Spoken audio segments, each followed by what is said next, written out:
il faut que tu restes optimiste tout le temps, réaliste, mais il faut que tu aies cette folie. Mais si tu es trop en mode, tu fais ton business que sur un fichier Excel, tu te lanceras jamais. Je me suis dit, pour arriver à mes résultats, j'ai démissionné de mon taf. J'ai pas de plan B. Tu commences ta vie avec moins de 30 000 euros, tu vois, ça pique. Tout le monde qui m'écoute, écoutez bien ça, c'est super important. Pour avoir des résultats dans les business en ligne, au départ, on n'a pas besoin d'être... Salam tout le monde, j'espère que vous allez bien. Aujourd'hui, on est avec Mohamed, nouvel invité. Mohamed, comment tu vas? Je vais bien, je te remercie. Tu vas bien? Merci pour l'invitation.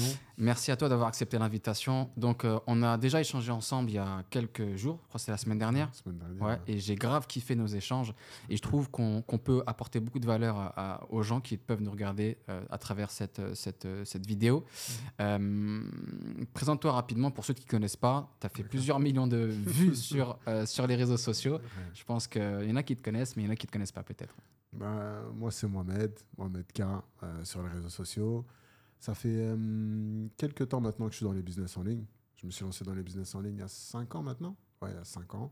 Mon histoire, elle a bien tourné sur les réseaux parce que je suis parti, j'étais employé à la SNCF. Et du jour au lendemain, j'ai quitté mon job à la SNCF pour me lancer dans les business en ligne. Grâce à Dieu, j'ai eu des bons résultats.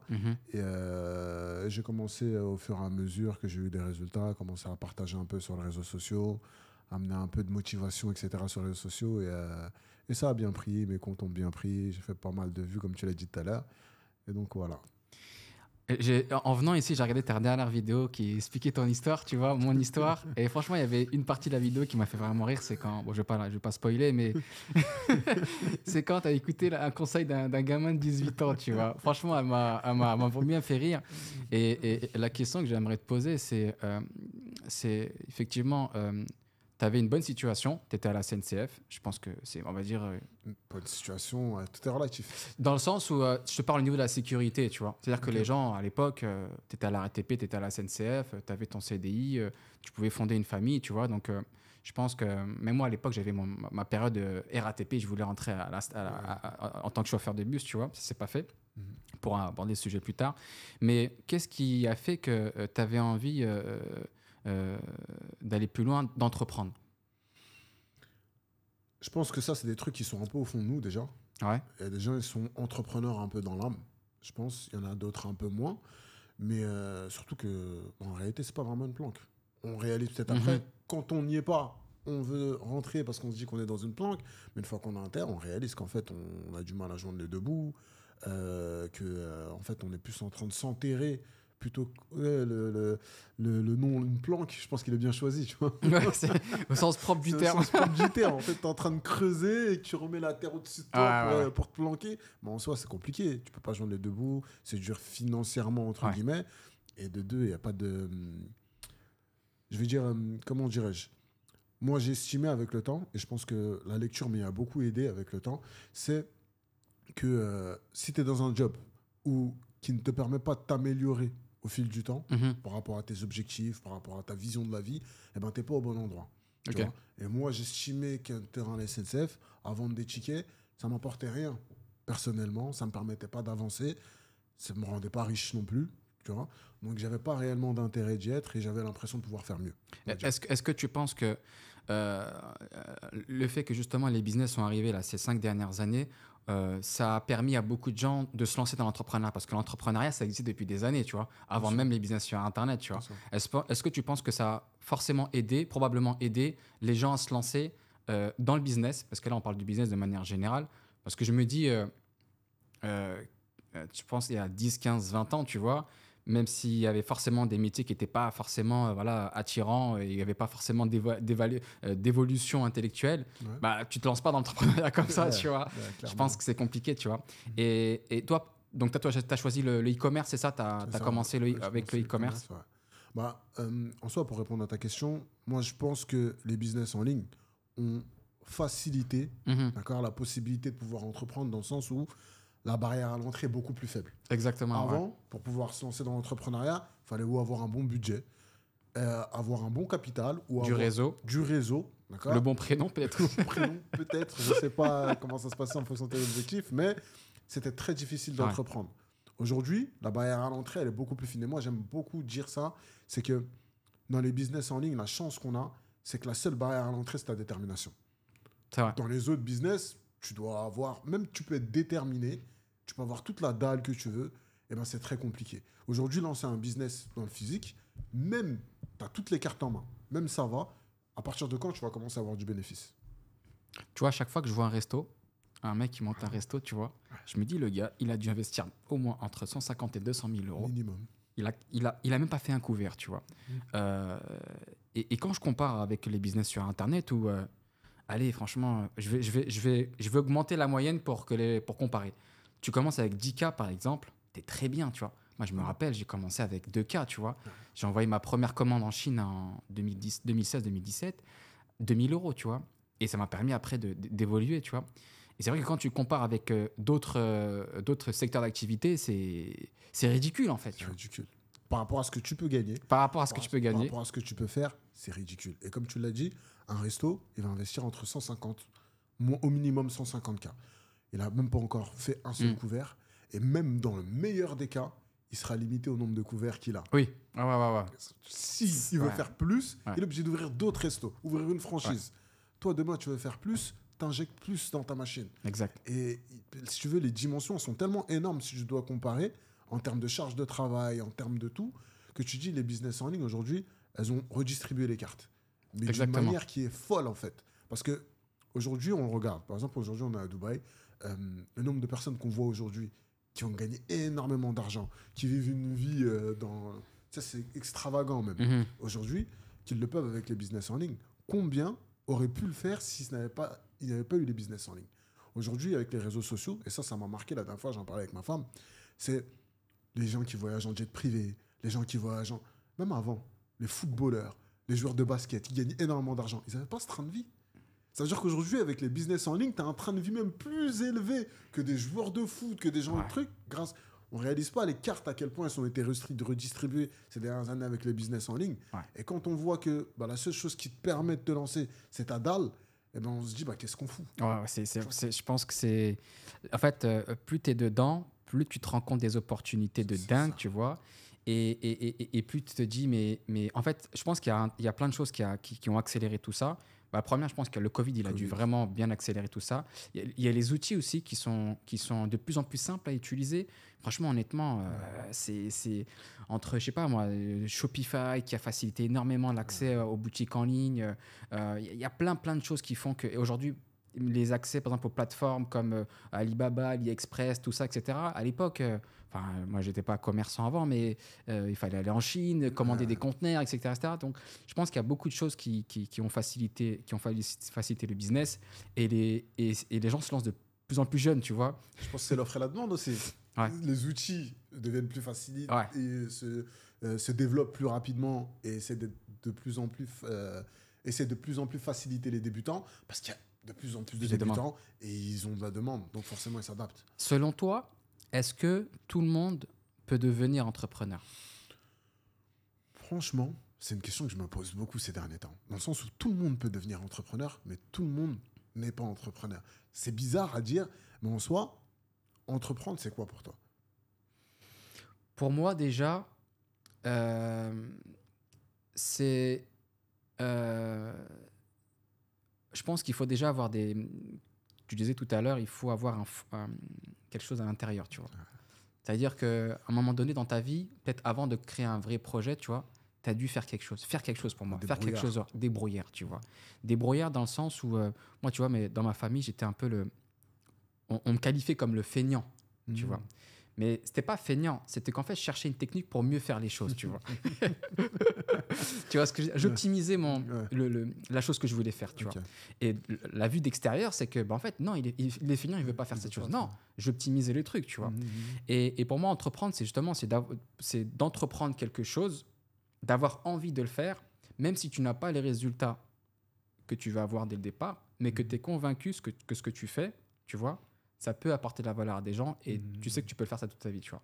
Moi, je me vois pas faire autre chose qu'entreprendre, tu vois. Je suis d'accord avec toi. Je suis d'accord avec toi. Et moi, je vais rajouter encore un truc en plus. C'est qu'en réalité, on est tous des entrepreneurs en soi. Entreprendre, c'est entreprendre de faire quelque chose, tu vois. Et le problème, c'est que la plupart des gens n'entreprennent pas tant qu'on les force pas à faire quelque chose. Alors qu'un entrepreneur, c'est quelqu'un qui arrive à faire quelque chose parce que lui-même, il s'est dit qu'il fallait le faire en soi. Tu vois? Mais sinon, tout le monde entreprend d'aller faire les courses, tout le monde entreprend d'aller chercher du travail, etc., etc. Mais la plupart, ils le font quand ils n'ont plus le choix. Genre, je vais aller chercher du taf parce que j'ai plus d'argent. Je vais aller faire les courses parce que j'ai plus rien dans le frigo. Alors que toi, tu décides de te lancer dans quelque chose pour un objectif. Il n'y a personne derrière toi qui te dit tu dois te lever à telle heure, tu dois faire ci, tu dois faire ça. Et ça, il y a très peu de personnes qui arrivent à, si tu veux, s'autodiscipliner pour faire quelque chose. Tu vois ce que je veux dire? Oui, ouais, carrément. Ouais. C'est ça, je pense. C'est plus cette vision-là où tout le monde peut être entrepreneur dans le sens où on l'est tous, mais très peu de personnes arrivent à s'autodiscipliner, à s'infliger une discipline en fonction d'un objectif. Tu vois, moi, ce que j'ai remarqué, parce que là, tu vois, ça fait presque 8 ans qu'on s'est lancé dans l'accompagnement, tu vois. On a accompagné plus de 2000 personnes et on voit que... moi, je vois une différence entre ceux qui veulent se lancer et ceux qui le veulent pas vraiment, tu vois. Ceux qui le disent uniquement, tu vois. Et ça, pour ceux qui nous écoutent, moi, le conseil que je peux vous donner, c'est que certes, il y a la motivation. La motivation, c'est quoi? C'est la flamme que tu as au début, tu vois. Mais comme tu disais tout à l'heure, si tu n'as pas cette discipline qui te permet de maintenir, de prendre cette motivation et de la transformer en action, ça va s'éteindre, tu vois. Et c'est dommage parce que, comme on a dit, on est dans un monde où l'entrepreneuriat, le business, la porte, entre guillemets, au sous, elle est proche, elle est minime, elle est juste à côté de vous, tu vois. Tu es à 2 ou 3 pas ou 2 3 actions de gagner des sous, honnêtement, tu vois. On a commencé il y a quelques années, on n'est pas sorti de grandes écoles, on s'est tapé des heures devant l'écran, on a cherché, on a regardé, et alhamdoulilah, ça finit par payer. Ça finit par payer parce qu'on a travaillé, tu vois. Parce qu'on a fait des choses, ça va pas venir tout seul, tu vois. Et donc, en fait, moi, je pense que tout le monde peut devenir entrepreneur. Ça peut venir de n'importe où. Ça peut venir des mecs de quartier, des gens qui sont situés dans d'autres continents, peu importe la tête que tu as, etc., tu vois. Mais tout le monde n'arrivera pas. Ça, c'est une réalité. C'est une réalité. Ça, en fait, il faut que tu te dises que tout le monde ne va pas réussir. Mais au moins, tout le monde peut essayer et doit essayer. Parce que ça, c'est important, tu vois. C'est important qu'ils doivent essayer, tu vois. Moi, j'ai 2 choses que je veux rajouter à ce que tu dis. Tu as totalement raison, je te suis. Et moi-même qui fais des accompagnements, je constate exactement la même chose que toi. Mais il y a 2 choses que moi, j'aime beaucoup dire, par exemple, à une personne avant de prendre un accompagnement. Et pour moi, c'est très important. C'est lui demander c'est quoi ton pourquoi. En fonction de son pourquoi, il y a généralement beaucoup de chances de savoir, tu as beaucoup de chances de savoir si elle va aller jusqu'au bout ou pas. Tu vois, ça, c'est la première chose. Et la deuxième chose, c'est généralement les gens qui sont dos au mur, c'est aussi bête à dire, hein, mais généralement, eux, ils vont jusqu'au bout. Et quand tu as trop de possibilités, malheureusement, tu deviens mou, tu ne vas pas jusqu'au bout parce que tu as des plans B, etc. Quelqu'un qui n'a pas de plan B, il n'a pas d'autre choix que de réussir. Et moi, quand on prend mon exemple, je pense que je suis l'exemple à l'état pur, qui est, je sais que quand j'ai des plans B, moi, je ne suis pas bon. Moi, je suis bon sous la pression. Et quand j'ai senti que fallait se lancer, par exemple, tu as répété l'exemple du petit jeune. Le petit jeune, il m'a juste fait comprendre qu'il a regardé s'il y avait de l'argent à faire dedans. S'il y a de l'argent à faire dedans, bah, il n'a aucune inquiétude en se disant je vais travailler plus dur que les autres. Et donc, il s'est lancé à fond. Et donc, je me suis dit la même chose. Je me suis dit, pour arriver à mes résultats, je démissionne de mon taf. J'ai pas de plan B. Si je sais que tu vois tes enfants devant toi, tu vois tes trucs, il n'y a personne qui... Et là, tu vas charbonner comme un fou. Et là, tu vas atteindre des choses que tu n'aurais pas atteint si tu as été dans ton confort, je pense. J'étais aussi dos au mur. Pour la petite histoire, pour ceux qui ne savent pas, en tout cas pour ceux qui... je pense que parce que dans la vidéo de présentation, avant que les gens y prennent, on va dire la VSL, j'explique un peu mon parcours. Et en fait, j'étais vraiment dos au mur à l'époque. Je me suis lancé dans le VTC, j'ai emprunté auprès de ma daronne, etc. Et à un moment donné, ça floppe totalement parce que justement, il y avait la loi Grand Guillaume en 2018 et l'État dit, voilà, les capacitaires, parce que moi j'étais capacitaire, vous pouvez plus travailler avec les applications. Et donc, au bout de 6 mois, plus personne ne veut travailler avec moi et tout le monde veut, mes salariés, passer en VTC pour être indépendant, tu vois. Donc, j'avais investi, j'ai acheté des véhicules, etc. Donc, on ne touchait pas au crédit. Donc, j'ai pas acheté mes voitures en plein pot. Donc, j'avais des véhicules que j'ai payés comptant, tu vois. Et donc, j'ai perdu tout l'argent qu'on m'avait prêté, tu vois. Donc, ça montait presque à 30 000 euros, tu vois. 30 000 euros, tu viens de te marier, tu as un gosse. T'avais quel âge à l'époque ? C'était en 2015, j'avais 25 ans, tu vois. Donc, tu commences ta vie avec moins de 30 000 euros, tu vois, ça pique, tu vois. Et là, les business en ligne arrivent, tu vois. Et je vois des gens qui partagent leurs chiffres, e-commerce, business Amazon, formation en ligne, etc., etc. Tu vois. Et là, j'avais deux choix, tu vois. J'avais soit... La première chose, c'était, je disais à ma daronne, je disais, maman, je vais te rembourser. Demain, après-demain, dans 20 ans, dans 40 ans, je vais te rembourser, tu vois. C'est obligatoire. C'est un principe, tu vois. C'est un principe, tu vois. J'avais deux options. C'est soit je prenais un CDI, une sécurité, et je mettais 300 € de côté pendant 15-20 ans, tu vois ce que je veux dire. Et là, pas de vacances, pas de folie. Tu mets de l'argent de côté, tu dépenses pour ton foyer, mais tu mets de l'argent de côté pour rembourser, tu vois. Et là, je vois 10 ans de ma vie comme ça en mode dur, tu vois. Deuxième option, parce qu'en fait, il y avait deux facteurs. Il y avait le temps qui était long par rapport à la somme que je devais dépenser, tu vas rembourser, et il y avait le montant. Et je dis, le deuxième levier que tu peux jouer, c'est gagner plus pour rembourser plus rapidement, tu vois. Et là, je découvre les business sur Internet et je vois c'est des sommes de dingue, tu vois. Des gros montants que j'avais jamais vu avant, parce que pour moi, un bon salaire, ça dépassait pas les 2000, 3000 €, 5000 €. Pour moi, celui qui gagne 5000 €, c'est celui qui est extrêmement riche, tu vois. Et là, je vois des gars qui gagnent 10, 15, 20, 30, 40, 100 K par mois. Et je dis, mais c'est ça que je vais faire. C'est ça que je vais faire. Non seulement j'étais attiré sincèrement par le business, et en plus, c'était une solution, justement, par rapport à ma situation, tu vois. Et là, je me mets à fond. Je pense qu'on doit se retrouver là en mode jour et nuit, regarder des tutos, des vidéos, tester plein de trucs, etc., etc. Et voilà, en quelques années, j'ai remboursé, tu vois. Mais si, en écoutant ton histoire et en écoutant d'autres histoires de personnes qui ont eu des résultats, je réalise une chose, c'est que la plupart des gens qui ont eu des résultats, c'est des personnes qui avaient plus envie de gagner que de peur de perdre. Oui. Et ça, je le retrouve beaucoup. Tu vois, ça, c'est un sujet, je pense que c'est très important à aborder pour la communauté, les gens qui nous regardent. C'est qu'aujourd'hui, toi, tu étais dans une situation, entre guillemets, tu avais peu à perdre. Parce que tu étais déjà. Exactement. J'avais quasiment rien à perdre. Tu vois, rien à perdre. Tu vois. Mais la plupart des gens aujourd'hui, et je le vois parce que je vois beaucoup de personnes qui demandent des accompagnements, etc., ils ont tellement peur qu'ils parlent toute la journée de ce qu'ils veulent pas. Pas de ce qu'ils veulent. Ils voient des gens parler comme nous aujourd'hui, qui parlent de business, qui parlent de sommes énormes, etc. Est-ce que c'est vrai? Est-ce que c'est faux? Est-ce que c'est ci? Est-ce que ça? Et moi, j'aime bien revenir à la base. Dire d'arrêter d'écouter les gens. Les gens, nous, on parle. N'ayez pas confiance en nous. C'est vrai. Confiance en personne. Regardez les business. Il y a tellement de contenu. Il faut avoir son propre avis. Parce qu'à la fin, ils vont dire, ouais, mais j'ai écouté une vidéo d'un mec. Lui, j'ai pris sa formation, il m'a arnaqué parce que j'ai pas fait d'argent. Et le mec, il t'a arnaqué, il t'a donné du savoir. C'est toi qui fais. Tu vois ce que je veux dire? Factuellement, le business en ligne, qu'est-ce que c'est? C'est du business. Le e-commerce, qu'est-ce que c'est? C'est de la vente en ligne. On nous a pas attendu, ni Yassine, ni Mohamed pour faire du commerce. Est-ce que ça existe? Est-ce que c'est vrai? Ok, est-ce qu'il y a de l'argent à faire? Ok, est-ce que je suis prêt à me lancer? Si je veux me faire accompagner, c'est pour gagner du temps. Exactement. Mais rien d'autre. Exactement. Et j'avance. Et les gens, ils sont tellement matrixés. Aussi, la faute des créateurs de contenu. Ils ont des promesses, gagnent 300 000 € en 20 jours. Et donc, les gens, ils sont matrixés. Après, ils ont des trucs. Mais je pense que c'est la responsabilité de chacun de prendre un peu de recul par rapport à ça, tu vois. C'est-à-dire que quelqu'un qui... Effectivement, c'est possible, parce que nous, on est dans le business, et on sait qu'il y a des gros sous, il y a même des... Et pour être honnête avec vous, plus les gens partagent, entre guillemets, il y a des gens qui partagent, qui font plus de chiffres et qui ne partagent pas. Donc en fait, il n'y a plus de limite. Exactement. Moi, j'apprends tous les jours dans le business, tu vois, et plus j'avance, plus je me rends compte qu'il y a des gens qui se font plus, tu vois. Et finalement, je me dis, mais attends, mais je suis loin encore, tu vois ce que je veux dire. Donc, pour ceux qui nous écoutent et qui nous regardent, il faut avoir ce recul, justement, de comparer, de dire, OK, le gars, il m'a dit, il a fait 300 000 € en un mois. 300 000 €, c'est le chiffre d'affaires d'une année, d'une grosse boîte, etc. Est-ce que c'est possible? Oui, non.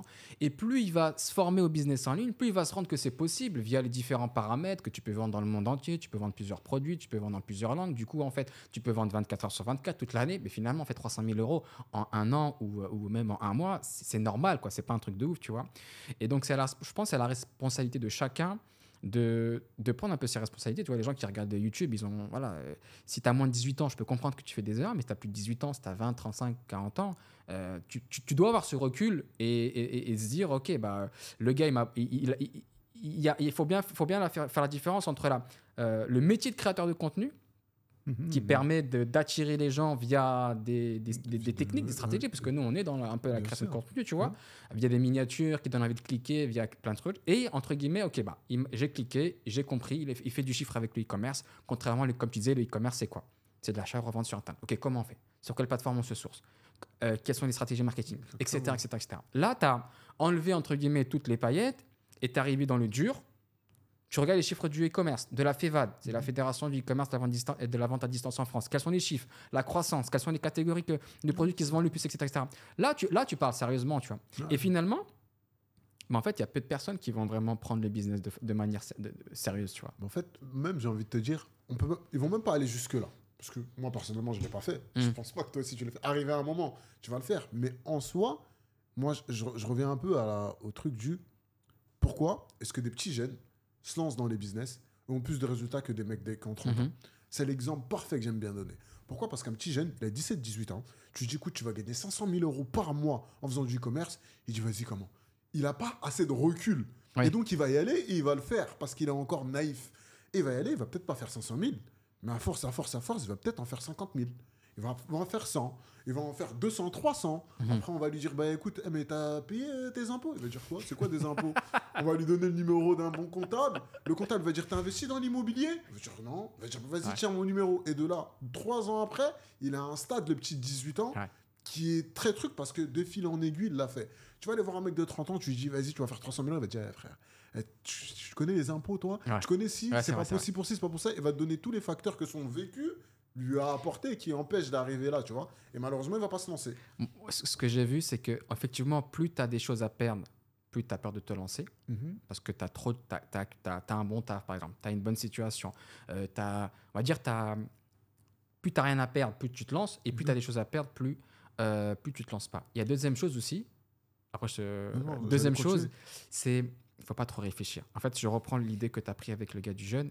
C'est que moi, par exemple, dans mon entourage, tous les ingénieurs,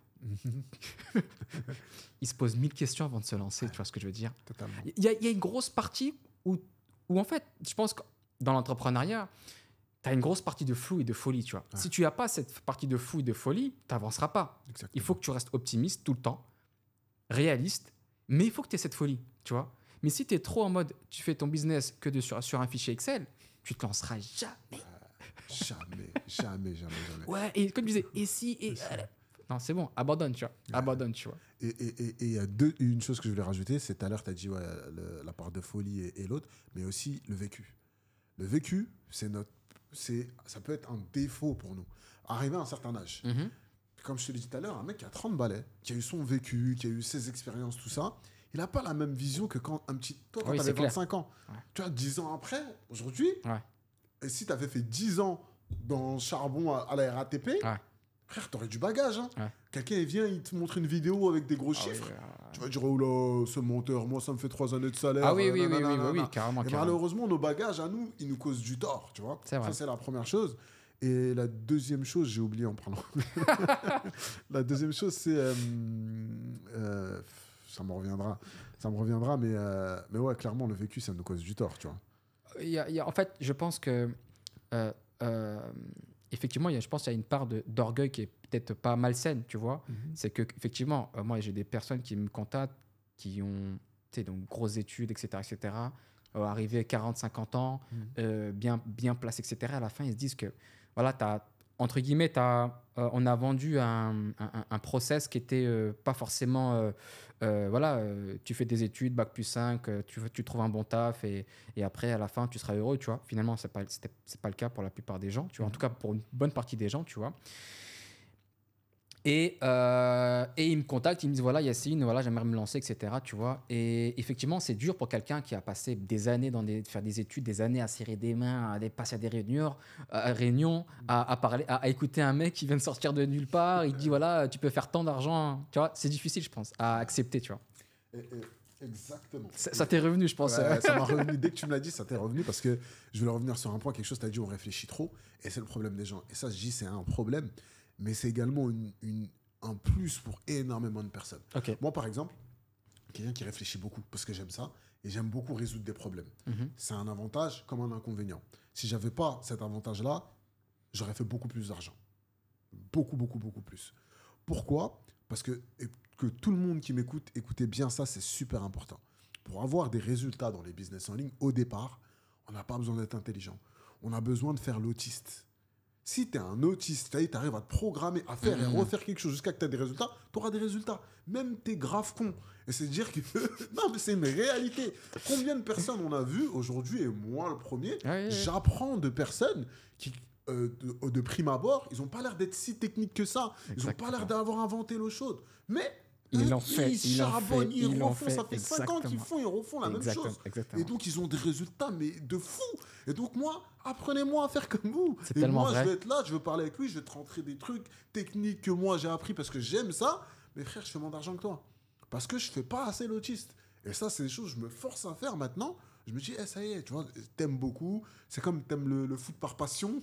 Fais des passions, mais quand il faut aller au charbon pour aller faire des très gros sous, il faut savoir faire l'autiste. Et donc, vous, aujourd'hui, si vous regardez, vous n'êtes pas si bon que ça dans un domaine, vous n'êtes pas... Sachez que vous avez juste à prendre quelque chose et à le faire et à le refaire jusqu'à que vous pétez. Il n'y a pas d'autre truc. Tout à l'heure, quand tu m'as dit, je me suis lancé, qu'est-ce que tu as fait? Tu as ouvert ton ordi, tu as regardé des vidéos YouTube, tu l'as fait. Est-ce que tu avais des connaissances dans ça? Non. Est-ce que tu te considères plus intelligent que les autres? Pas du tout, pas du tout.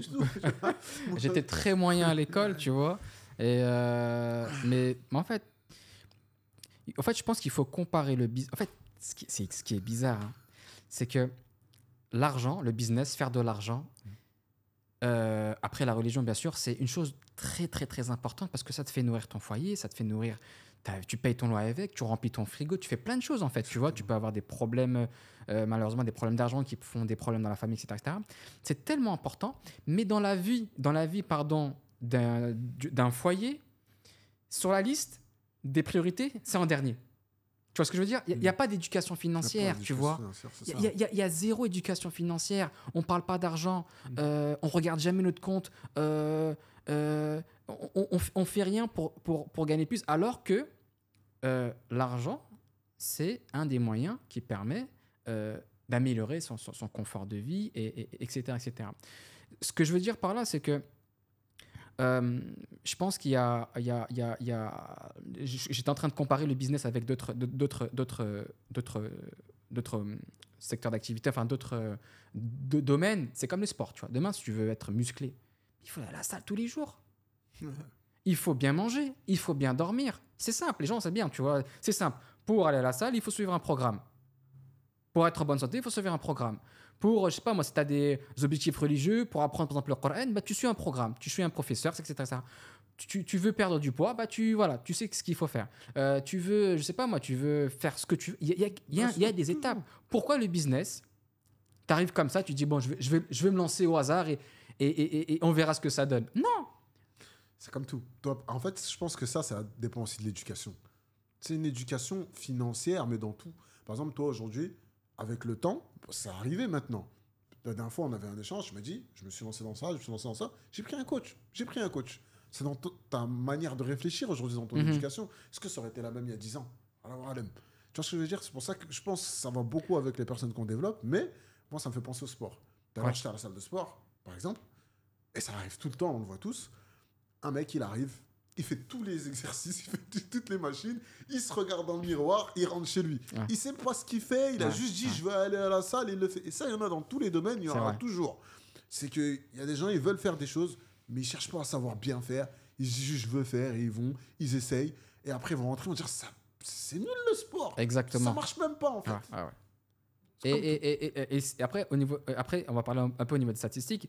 C'est sûr que 100% des gens qui se lancent, tout le monde va pas réussir. Comme dans le sport, comme dans la diète, comme dans tous les domaines. Donc pour 100 personnes, il y aura peut-être 10 personnes qui auront des résultats, 5% qui auront des bons résultats et 2% qui auront des résultats de dingue, tu vois. Je pense que c'est ça. Et à l'inverse aussi, comme on dit... Est-ce que toi, tu le savais ça, avant de te lancer? Non. Non, je l'ai remarqué avec les gens que j'accompagnais. Okay. C'est pas mes propres statistiques, mais c'est les gens. Enfin, c'est un peu le même ratio que je vois dans le sport, dans tout. Tu vois, il y a 100 personnes qui se lancent et c'est la même chose. Par exemple, si on prend l'image de la salle de sport, tu as 100 personnes qui s'inscrivent à la salle de sport. Tu en as peut-être un tiers qui vont aller au moins une fois. Ça, c'est le business model de la salle de sport. La salle de sport ne va pas louer en fonction des places qu'il y a. Non, elle va survendre leur entrée en fonction de... Voilà, ils savent qu'il n'y aura pas assez de place. Et donc, sur 100 personnes, il y aura peut-être 30 personnes qui vont venir régulièrement, une fois par semaine, 10%, 20% 2 fois par semaine, et blablabla, etc., etc. Tu vois. Il y aura peut-être juste une petite partie qui va venir... C'est sur ça qu'ils font l'argent. Et c'est sur ça qu'ils font l'argent, effectivement. Et je te pose cette question parce qu'un jour, mon frère m'a posé la même question. Il m'a dit, par exemple, moi, je savais ces pourcentages avant de me lancer. Mais moi, je suis parti avec le d'accord, mais moi, je veux faire partie des 2%. Et c'est eux qui vont avoir raison parce qu'ils savent, ouais, d'accord, je sais que tout le monde ne va pas réussir, mais est-ce que toi, tu as le truc de dire, je vais travailler pour l'avoir. Et je pense que c'est important d'avoir ça. Je pense que j'ai dû le savoir. Enfin, si j'y pense, je pense que j'ai dû le savoir en cours de route. Je savais que, en fait, à chaque difficulté que je rencontrais, je me disais, forcément, là, quelqu'un, il va lâcher, tu vois. Ouais. C'est ça, c'est ça. Et plus j'avance, plus je me dis, là, je lâche ou je lâche pas. Ouais. Si je lâche, il y a 30... Allez, il y a au moins 3 tiers qui vont lâcher. Et plus j'avance, et je sais pas si ça te le fait toi aussi, moi, c'est la sensation que j'ai, plus j'avance, plus j'ai l'impression qu'il y a moins de monde, tu vois, dans le business. Dans le sens où plus j'avance dans le business, au début, si on prend l'exemple de boutique e-commerce, au début, tu fais des shops, à l'époque, c'était les free plus shipping, voilà, et tout le monde faisait ça, etc. Tu commences à faire des sous, tu commences à investir, tu commences à faire des trucs un peu plus sérieusement, etc. Et tu vois qu'en fait, il y a de moins en moins de personnes qui sont professionnelles dans le business. Un filtre naturel. Un filtre naturel, effectivement. Ouais. Et à la fin, je me rends compte que je me rends compte qu'en fait, finalement, il n'y a pas autant de monde. Tu vois, il n'y a pas autant de gens qui sont professionnels. Il n'y a pas autant de monde qui sont loyaux, tu vois. Il y a personne qui sont droits. Et finalement, en fait, tu vois qu'il y a 3-4 personnes, tu te dis, finalement, si je peux faire du business, je peux faire du business avec lui parce qu'il a l'expérience, il est loyal et il est professionnel, tu vois. Comme tout. Si tu réunis ces 3 critères-là, il n'y a plus personne. Il n'y a plus personne. C'est comme les amis, au début, on est tous une bande. Exactement, après, finalement, à la fin, tu dis que tu as 5 potes, tu vois. Et c'est un peu pareil pour moi, ce que je ressens dans le business, tu vois. Moi, ça ne fait pas aussi longtemps que toi que je suis dans le business, donc je ne veux pas avoir autant de recul, je pense, tu vois. Mais une réalité, c'est qu'il y a un filtre naturel qui se fait, et je pense que toi, tu en es la preuve. Notre rencontre en est la preuve. Mm-hmm. Si tu te rappelles, on s'est rencontrés un jour à un de tes événements, où justement je suis venu te voir à la fin de l'événement, on a échangé, tu m'as donné des conseils, etc. Et je t'ai dit, ouais, dans tous les cas, voici ce que je veux faire, etc. Et combien de personnes t'as vu qui ont le même discours que moi? Énormément. Combien tu retrouves à ta table aujourd'hui? Très peu. Et je pense que c'est ce qui t'a fait plaisir quand tu l'as vu, tu vois. Mais c'est ce filtre naturel où il y a les charbonneurs et il y a les autres, mais au début, tu peux pas réellement savoir qui est qui. Exactement. Et c'est le temps. Exactement. Qui fait le truc, tu vois. Moi les relations, tu vois, pour partager un peu mon approche, après, je sais pas comment tu vois le truc. Moi, mon approche de business, c'est que, entre guillemets, je laisse Allah subhanahu wa ta'ala faire les choses. C'est-à-dire que si on serait amené à se revoir, on sera amené à se revoir. Et je pense que c'est comme ça qu'on construit des relations sur le long terme. Tu vois. Si, par exemple, je veux vraiment ton contact et que je vois qu'il y a quelque chose à faire, je vais le prendre, ton contact. Tu vois. Mais avec le recul, je me suis rendu compte que, comme là, notre rencontre, on s'est rencontrés en 2020. On a échangé 2020, j'avais fait l'événement encore, il y avait encore les masques et les trucs là. C'était le Covid, 2020. Donc si je comprends bien, tu t'es lancé, je crois, la même année, je crois. Même année. Et c'était pareil avec les potes qu'on disait juste avant de commencer la vidéo. Et ben là, actuellement, on est encore ensemble, tu vois. On est encore ensemble et on n'a pas eu de on se capte, tu vois. C'est on se voit plus tard, bon courage. Et les choses ont fait que, alhamdoulilah, on s'est rencontrés pour les bonnes raisons et on a des vraies relations aujourd'hui, tu vois. Donc, non, c'est intéressant de voir comment les gens évoluent, tu vois. Et surtout, dans le business, je pense que moins tu connais de monde, mieux c'est. Tu vois. Après, c'est ma façon de voir les choses, tu vois. Tout dépend de comment vient ton business. Si ton business, il vient du réseau, il faut du réseau, tu vois. Il faut du réseau. Moi, je suis pas du tout. Moi, je suis un peu casanier, tu vois. Je suis avec mon ordinateur, je fais mes boutiques, je fais mes business, etc. Et c'est tout, tu vois. J'essaie de limiter un maximum les contacts, tu vois. Mais moi, je suis d'accord avec toi. De toute façon, de nature, je suis pas quelqu'un qui aime me mélanger. Déjà, c'est dans mon tempérament. Mais il est bon d'avoir un bon réseau quand il est bon, tu vois. Mais j'ai un frérot que j'ai rencontré ici qui m'a dit quelque chose un jour qui j'ai trouvé très vrai. Il m'a dit le réseau et les contacts ici sont bien, mais quand il n'y a pas de plan. Quand il y a quelqu'un qui essaye de rentrer en contact avec toi. Mais c'est parce que derrière, il y a un plan. Sache que c'est toi le plan, tu vois. Sache que c'est toi le plan. Elle est pas mal, celle-là. Mais en gros, il y a des relations qui se font, elles sont naturelles. Il y a aucune autre attente derrière que du networking et c'est relationnel, tu vois. Mais quand tu parles avec quelqu'un, il s'imagine déjà le truc qu'il va pouvoir faire avec toi. Tu sais que déjà il y a quelque chose. C'est fort. Parce qu'aujourd'hui, dans les business, en gros, on a beau dire ce qu'on veut, mais les business aujourd'hui, tu as ton business, il fonctionne. C'est-à-dire, la seule chose qui va te permettre de faire de l'argent, c'est de travailler dur. Tu n'as pas besoin de moi pour gagner de l'argent dans ton business. On peut peut-être se compléter, donner des conseils à droite à gauche, exactement. Se lancer dans des trucs, on a un plan qu'on peut potentiellement faire autre, etc. Mais en soi, quelqu'un qui vient à toi avec un plan, c'est que c'est toi le plan. Parce que dans son business, normalement, il n'a pas besoin. Tu vois ce que je veux dire ou pas? Et donc, j'ai trouvé sa vision, elle était bien, tu vois. Ça m'a été bénéfique, en tout cas, quand je suis arrivé ici à Dubaï. Justement, ça me permet de faire une transition là. Donc là, tu t'es installé il y a à peu près quelques mois. Tu venais déjà souvent ici, tu vois. Ouais, okay. Donc, pas mal d'aller-retour. Ma question va être, qu'est-ce que tu penses de Dubaï, mais maintenant en tant que résident, tu vois? La différence, quand j'étais en truc, franchement, je suis choqué. Choqué, je sais pas si c'est le terme, mais si tu veux, quand tu rentres un peu dans tout ce qui est paperasserie, faire tes papiers, etc., et que tu vois comment c'est fait de manière assez fluide et comment ça se passe assez vite, etc., et comment c'est facilité, j'avoue que ça me surprend un peu tous les jours, tu vois. Il me faut encore un peu de temps pour le truc. Ça me surprend, mais dans le bien. Dans le bien, tu vois. Dans le sens où tu vas chercher un appartement ici, tu vas chercher le quartier. En fonction du quartier, tu vas aller voir l'immeuble, tu vas aller voir le watchman, tu vas dire que tu as des appartements disponibles, tu vas visiter. Le lendemain, tu dors dedans. Si c'est quoi cette facilité? En France, pour avoir un appartement, c'est sur des pieds, des mains, des ci, des ça. Tu vois? Donc, il y a énormément de choses dans lesquelles j'y vois des bienfaits. D'autres choses qui ne sont pas forcément... tout ne peut pas être parfait, tu vois. Exactement. Mais en fonction de tes attentes, on va dire que moi, je suis satisfait, je suis agréablement satisfait, on va dire, comparé à quand je venais en vacances. C'est-à-dire quand tu viens en vacances, ce n'est pas vraiment des vacances, c'est des recherches, etc. Mais je ne le voyais pas comme ça, en fait. Je ne le voyais pas comme ça.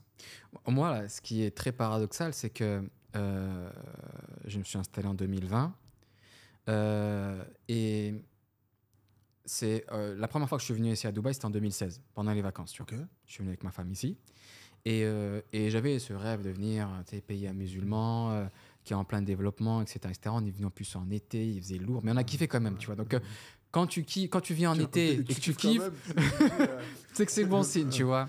Et après, donc nous on vivait en Tunisie. Avant de venir ici à Dubaï, on était en Tunisie.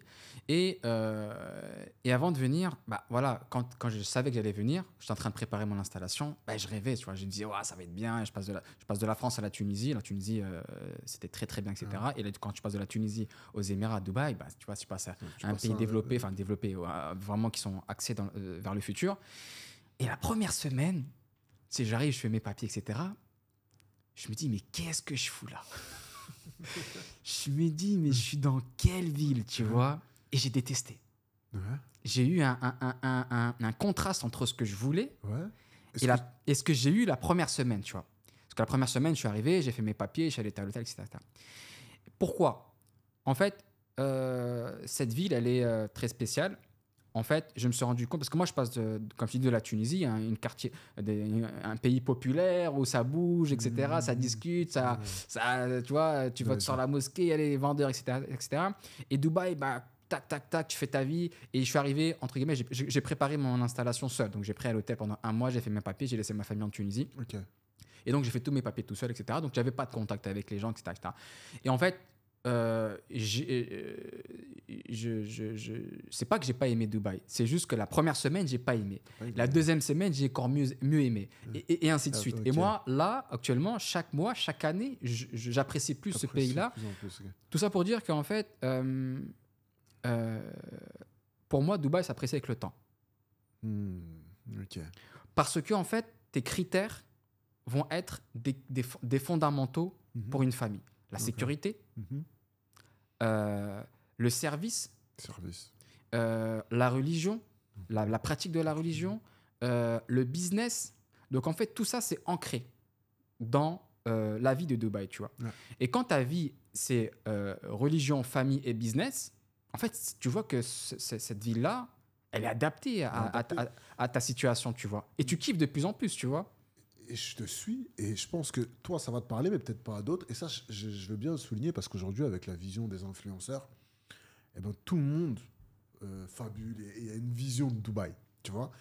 Et moi, je pense que Dubaï, vraiment, c'est la meilleure destination quand dans ta vie, dans ton quotidien, tu as tous les points que tu viens de citer. C'est à savoir religieux, si tu es religieux, on le met de côté, business, famille. Mais si tu enlèves le business, il y a d'autres pays qui sont tout aussi bien dans lesquels tu pourrais vivre. Très bien vivre, tu vois. Et ça, il y en a beaucoup qui ne le réalisent pas.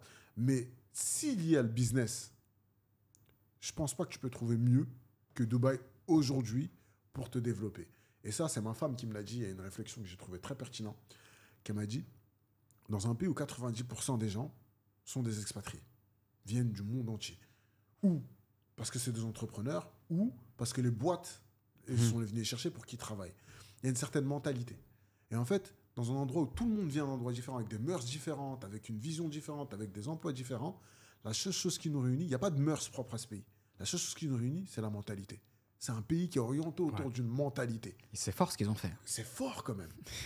Ils ont réussi à mettre une mentalité globale à 90% de la population. C'est ouf. C'est ouf. Non, c'est ouf. Ça veut dire, la dernière fois, pour une petite anecdote, je suis à la marina et il y a un mec qui vient. Tu peux pas faire la manche, tu vois, qui fait un truc. Et il vient, il me demande de l'argent. Un petit Pakistanais qui me demande de l'argent. Mais t'aimes la manière qu'il utilise pour me demander de l'argent. Pour te dire que tout est orienté au niveau du mindset ici. Il vient me dire, frère, moi je suis là, je suis arrivé il n'y a pas longtemps, j'ai envie de tout péter. Je veux devenir riche, j'ai envie de faire ci, j'ai envie de faire ça. Tous les matins, je me lève, je veux faire ci, je veux faire ça. Je sais bien, t'as la mentale, c'est bien, t'as ce truc, il me dit, mais là, pour pouvoir le faire, j'ai juste besoin de manger. J'ai faim. Là, si je mange, après, je vais tout péter. Là, dans ta tête, on est dans le truc. J'ai envie de t'aider à tout péter. Tu vois ce que je veux dire ou pas? Tiens, avec plaisir. Tu marches un peu, un mec, il vient, il dit exactement le même truc. Je dis, oh, les enfants. C'est leur business. Tu vois, c'est leur business. Ils l'ont appris par cœur. Tu vois ce que je veux dire? Mais ils t'auraient dit le même discours en France, tu l'aurais dit en chez Watt. Parce qu'ici, ils savent que c'est la mentalité autour de ça. Toutes les personnes qui sont là, c'est des débrouillards, des gens qui ont la dalle, des gens qui sont allés chercher ce qu'ils ont et c'est des gros travailleurs. Donc, pour leur parler, je leur parle cette langue-là. C'est vrai qu'il y a... Après, c'est vrai que nous, on aimerait bien aussi partager une autre approche de Dubaï, tu vois, qu'on peut voir contrairement sur les réseaux sociaux, tu vois. T'es père de famille et malheureusement, en fait, pas malheureusement ou heureusement, je sais pas, enfin, sur Internet, en fait, tout le monde a une vision sur Dubaï. Tout le monde a un avis sur Dubaï.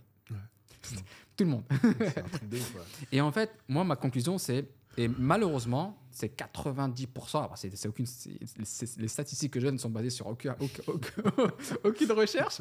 Mais en tout cas, la plupart des gens que j'écoute qui parlent de Dubaï, c'est du négatif. Alors que quand tu parles à quelqu'un qui vit à Dubaï depuis plusieurs années, il parle que du positif. Pourquoi? Moi, je me suis dit, c'est très simple. Les gens ont une vision de Dubaï par rapport au contenu qu'ils voient de Dubaï. Très simple. Si la population française a un avis sur Dubaï, qui est négatif ou positif, c'est en fonction de ce qu'ils regardent. Donc, ça veut dire influenceurs, créateurs de contenu. Si ces influenceurs-là, ces créateurs de contenu, partagent les 15-20% côté négatif de Dubaï, c'est normal. Dubaï, on va dire, c'est 100%. 20% du contenu, c'est partagé dans la population française, boîte de nuit, etc. etc. Les gens, ils viennent et mais Dubaï, c'est pas un pays pour s'installer, c'est pas un pays familial, etc. etc. What? En fait, je pense aussi qu'il y a pour moi, le problème, il est orienté au niveau de l'argent et pas au niveau de Dubaï. Pourquoi? Parce que les gens, dès que ça rime avec argent, richesse, on a beaucoup de négativité autour. Moi, je peux parler, par exemple, mes grands frères, par exemple, ils sont beaucoup plus âgés que moi, ils n'ont jamais aimé Dubaï. Pourquoi? Parce que tout est surfait, tout est truc, tout est là. Mais vous êtes déjà allé? Vous avez déjà fait du truc? Ouais, une escale, ouais, ci ou ça. Tout le monde a son truc, mais pourquoi? Parce que dans leur tête, c'est le bling-bling, le truc, c'est pas pour moi. Et donc, dès que tu as ça, tu mets un truc, il y a ça, et il y a également le truc de... On t'en parle tellement bien. Par exemple, moi, j'ai un pote à moi. Il est là, il est à Los Angeles, il s'expatrie, il a voyagé. Il connaît. J'aime pas Dubaï. Pourquoi? Viens. Il est venu, il a fait une semaine, il a eu un problème, donc il a dû revenir la semaine d'après. Ah ouais. Tu vois, il est revenu, il m'a dit, mais en fait, c'est lourd.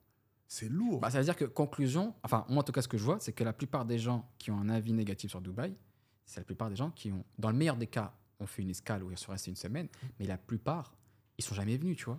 Si demain tu veux un avis concret et sérieux par rapport à Dubaï, parle avec quelqu'un qui est là depuis 5, 10 ans, qui ressemble à ton profil, tu vois. Ok, tu es célibataire, tu as des enfants, combien d'enfants, etc. T'as quel type de métier? Tu vas essayer de te caler en fonction de trouver un peu ton sosie. Et dire, ok, c'est quoi la vie? C'est comment la vie là-bas? Et là, tu auras un avis plus. Si tu regardes des influenceurs toute la journée, et tu te dis, mais c'est quoi? Dubaï, il y a de tout. Comme tu disais tout à l'heure, il n'y a pas de pays parfait. Il n'y a aucun pays dans le monde qui est parfait. Mais aujourd'hui, Dubaï, la capacité qu'ils mettent dans l'évolution, tu vois, ils évoluent chaque année. Dubaï est géré comme une entreprise, tu vois. C'est ça. Dubaï, c'est une entreprise. Demain, s'il y a une loi s'il y a un problème, ils mettent une loi, tout le monde l'applique en même temps. Il y a des lois, maintenant, je sais plus qui me disait la dernière fois, tu laisses, c'est la personne qui laisse pas passer le piéton, il se mange une amende, tu vois. Il reçoit un SMS directement, tu vois. Donc, les gens vont dire, ouais, mais c'est basé sur la peur. Non, il n'y a pas de peur, en fait, ici à Dubaï, tu vois. Il n'y a pas de vol. Il y a forcément des vols. Je ne peux pas dire qu'il n'y a pas de vol. Mais en fait, dans l'esprit des gens, il n'y a pas de vol. Tu laisses ta voiture allumée, tu fais tes courses, tu laisses ta porte de chez toi ouverte, etc. Tu ne vas pas dire que tu vas te faire cambrioler, tu vois. Mais l'atmosphère, il n'est pas en mode attention, faut pas voler. Non, c'est comme tu disais tout à l'heure, c'est la mentalité. Ils ont inclus une mentalité à tout le monde, tu vois. Moi, je pense que sur Dubaï, pour être neutre, tu vois, pour être neutre avec Dubaï, parce que c'est un sujet un peu sensible, j'ai l'impression, on l'a vu quand il y a des inondations, etc. Ouais. Et donc moi, j'aime bien revenir aux bases et dire, écoutez, en fonction de vos attentes, il faut voir en fonction de vos attentes, exactement, en fonction de qui vous êtes, et parler avec les bonnes personnes. Si vous êtes dans notre situation et que vous nous ressemblez, voici les bases que vous avez besoin de savoir. Exactement. Pour le business, c'est bien, ça permet de networker. Il y a un certain état d'esprit qui est porté sur l'envie de se dépasser, l'envie d'avancer. Il y a une certaine sécurité. C'est un des pays les plus sûrs au monde pour la famille. Et c'est un pays qui est géré comme une société. Quand on voit un pays qui est géré comme une société, eh ben, il y a certaines choses qui ne peuvent pas se passer. Comme nous en France, par exemple, à l'école, la problématique qu'on a, c'est vu que l'école est gratuite, quand on n'a pas la possibilité de le mettre dans un endroit payant, eh ben, on se mange certaines choses où on n'a pas réellement le choix. Ils agissent de certaines manières et ils traitent de toute façon, vous ne payez pas. Il n'y a pas de service réellement. Ouais. Quand tu payes pour mettre ton enfant quelque part, derrière, tu as des attentes. Tu peux réclamer des choses, il y a un suivi et ils sont obligés de le faire. Et vu qu'ici, tout est du service, tu vas à l'hôpital, tu vas au truc, c'est du service, eh ben, derrière, certes, ça a un coût, mais derrière, tu as un service. Tout a un prix. Si c'est quelque chose que tu aimes et c'est un mode de vie que tu veux, je te conseille de regarder vers Dubaï parce qu'il n'y a pas que le côté des influenceurs, il y a ce côté-là. Si ce n'est pas quelque chose qui te truc, alors regarde d'autres pays, il y en a énormément dans nos bleds, en Asie, etc. Moi, j'ai beaucoup regardé les autres endroits avant de se lancer. Et toi, tu as été une grande cause, tu avais fait une vidéo qui était pas mal sur Facebook. Il y avait toi et le frère de Custom Camis à l'époque. Waouh! Tu avais fait des vidéos, je m'en rappelle très bien. C'est des vidéos qui aident beaucoup.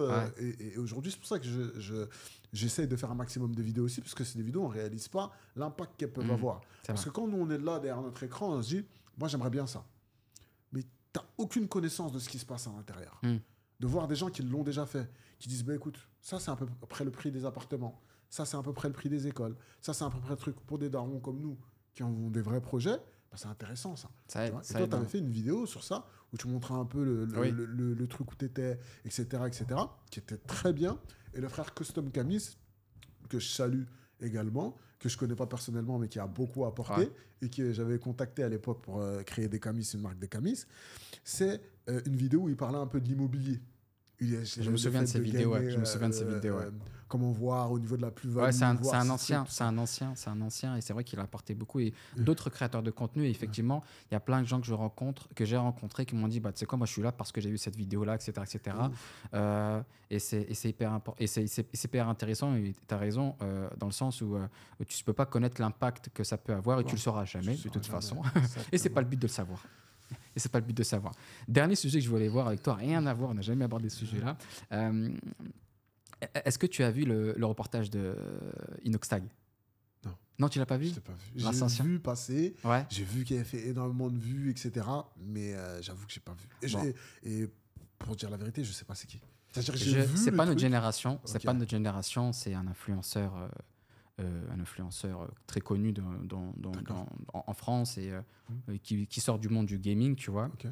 Et bon, je vais te la faire très courte. Il est monté sur le mont Everest, tu vois. Et dans la vidéo, il montre toute la préparation, etc. Et bon, je te la poserai la question la prochaine fois quand tu regarderas la vidéo. Mais la question que j'allais te poser, c'est que... bon, je te la poserai quand tu la regarderas. Parce qu'en fait, je me suis dit, moi, si ces gars-là, est-ce qu'ils sont fous ou est-ce qu'ils sont courageux, tu vois? Parce que quand tu regardes, ils ont très, très bien filmé la vidéo de 2h30 sur YouTube, etc. Elle a fait plus de 30 millions de vues actuellement, tu vois. Donc, en fait, ils ont tellement filmé que tu as l'impression d'être dedans, tu vois. Et les gars, c'est des fous, tu vois. Et je me disais, est-ce que c'est quelque chose que tu pourrais faire, tu vois? Parce que moi, je me dis, les gars, soit ils sont courageux, soit ils sont fous. Pour moi, ils sont plus fous que courageux. Il faut une part des deux, je pense. Il faut une part des deux, je pense. Franchement, je pense pas que je pourrais faire. Pourquoi? Parce que c'est pas quelque chose qui m'attire. Mais lui, à mon avis, ça doit l'attirer. C'était pas. Je pense que lui, il est attiré par faire des choses, tu vois. Faire des choses, tu vois. Il s'est entraîné pendant 1 an et tu vois comment il s'est fait préparer pendant 1 an. Il a monté plusieurs montagnes avant de monter. Et après, enfin, moi, j'ai une approche différente. En fait, je ne vais pas me risquer ma vie pour dire j'ai fait ça. Tu vois ce que je veux dire? Je pense qu'on a une valeur à la vie qui est beaucoup plus importante que de cocher une case. Rien que sauter du parachute, moi, c'est un truc que je ne veux pas faire, tu vois. Mais je pense que c'est comme tout. Ça, c'est en fonction du tempérament. Parce que, pour en revenir à la question de tout à l'heure, je trouve qu'elle est pertinente. C'est un sujet à aborder. Entre la folie et le courage. Le courage, pour moi, c'est le fait de combattre sa peur. C'est une peur.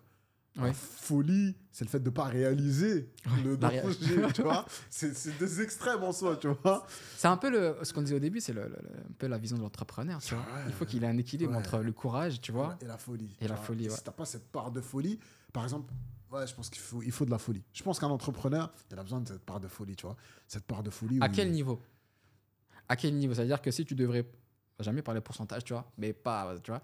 À quel niveau tu devrais accorder la folie et le courage? Est-ce que tu devrais avoir plus de folie, plus de courage et Moi, je pense le courage, t'en as même pas besoin. T'as de la folie et de la discipline. Tu te plies le game. T'as de la folie et de la discipline. T'as de la folie là. Attends, laisse-moi réfléchir à cette combinaison là. T'as rajouté un autre truc là. En fait, si t'as une part de folie et tu crois en quelque chose, tu crois que tu peux le réaliser, et que derrière, tu es discipliné pour l'atteindre, en réalité, tu vas le faire. Tu vois? Je vois ce que tu veux dire. Ça veut dire que pour toi, le courage, c'est l'effort que tu fais pour combattre ta peur. Mais parce que moi, par exemple, je m'en fous, j'ai pas peur, tu vois. C'est ça. C'est pour ça que je te dis, t'as pas besoin de courage, parce que si t'as pas peur, t'as pas besoin de battre ça. Par contre... mais il y a des gens, ils l'ont pas, tu vois. Moi, par exemple, je pense pour qualifier un bon entrepreneur, moi, en tout cas, pour ma part, c'est par exemple, tu me dis, voilà, Yacine, c'est quoi pour ton business, fasse ça, il faut que tu investisses tant dans ça. Je m'en fous, je vais le faire, tu vois. Je m'en fous de les perdre. Il y a des gens qui vont dire, ouais, mais peut-être que je vais les perdre. Et donc, ils n'ont pas cette capacité à dire, ok, je vais être courageux, je vais prendre la responsabilité de perdre cet argent, tu vois. Est-ce que c'est de la folie, du courage? C'est une bonne question, ça. Moi, demain, tu me dis, écoute, malheureusement, ça, je l'ai trop fait même. Je suis souvent revenu à zéro, moi. C'est que moi, tu me dis, il y a ça, il y a ça, il y a ça. Tu te lances et j'y crois, il y a de grandes chances que je le fasse. Mais c'est de la folie. C'est pas du courage, c'est de la folie. Parce que c'est du courage, tu pèses le pour et le contre, etc., tu vois. Donc moi, je pense qu'il y a une part de folie. Le courage, je pense pas que ça soit nécessaire. C'est bien si tu l'as. Mais derrière, comme je reviens à la phrase que je dis tout à l'heure, si tu as plus envie de gagner que de peur de perdre, joue pas. C'est comme si on joue tout de suite, on joue à la play. Et que j'ai tellement peur de perdre, j'ai plus peur de perdre qu'envie de gagner. Tu passes plus de temps à... Exactement. Mais je joue pas alors, c'est rien jouer. Pourquoi je vais allumer la console si j'ai pas envie de gagner? Pour moi, ça paraît bizarre, tu vois. Mais il y en a beaucoup qui sont dans cette situation. Et moi, je le vois tous les jours. C'est-à-dire des gens qui viennent, lors d'un appel, ils disent, moi, j'ai envie, mais moi, j'ai pas envie de ça, j'ai pas envie de ça, j'ai pas envie de ça, j'ai pas envie de ça. Je dis, commence pas. Ne prends pas la tête. Laisse ça de côté, c'est pour les autres, c'est peut-être pas pour toi. Faut savoir se remettre, des fois, faut savoir s'avouer, tu vois. Si tu veux te lancer et que tu es là, tu dis, ouais, mais moi, j'ai pas envie de perdre, j'ai pas envie de ci, j'ai pas envie de ça. C'est pour toi. c'est pas pour toi. Laisse. Et c'est mieux. Et moi, je pense qu'aussi, le monde des ventes de formation s'en porterait beaucoup mieux si les formateurs comme toi viennent quelqu'un et disent c'est pas pour toi. Arrête tout de suite. C'est pas pour toi. Ouais. Nous, c'est ce qu'on met en place depuis longtemps, tu vois. Et je me rappelle, moi, je faisais mes calls des fois à côté de ma famille. Et donc, je raccroche le call, tu vois. Et ma sœur, elle me dit, par exemple, mais comment tu m'as pas donné envie d'acheter ta... Je dis, mais c'est normal. Exactement, j'ai le même discours que toi. Tu veux pas ça, tu veux pas ça, tu veux pas sacrifier, tu veux pas faire ci, tu vas passer des heures, ça va être difficile, nanana. Je raccroche, le mec, il prend la formation, tu vois. C'est de l'anti-vente. C'est de l'anti-vente, mais qui donne envie de vendre. Parce que le gars, il va se dire, OK, bah, il m'a calibré. Alors moi, mon approche, c'est une approche un peu... je n'ai pas le même business model que toi. Je ne travaille pas avec des closers, etc. On a un autre business model. On est encore à l'ancienne, etc. Parce que ça nous plaît pour l'instant. On pourrait aborder dans d'autres vidéos, Inch'Allah, ce sujet-là.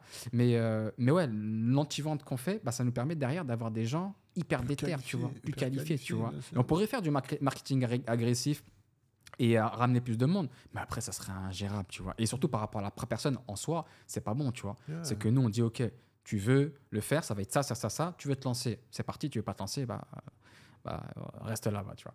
Pour finir, quel conseil tu donnerais quelqu'un qui nous regarde depuis tout à l'heure là, ça y est, il est motivé, il veut entreprendre quelque chose, qu'est-ce que tu pourrais lui dire qui potentiellement va permettre qu'il va au moins qu'il va bouger, tu vois. C'est-à-dire qu'il va pas, parce que si la personne nous écoute jusqu'à maintenant, c'est qu'elle est, tu vois, elle a un minimum, elle a un fond, elle a un petit truc, tu vois. Qu'est-ce que tu pourrais lui dire à cette personne pour dire OK, vas-y, lance-toi, t'as rien à perdre, avec un petit résumé de tout ce qu'on a dit, tu vois.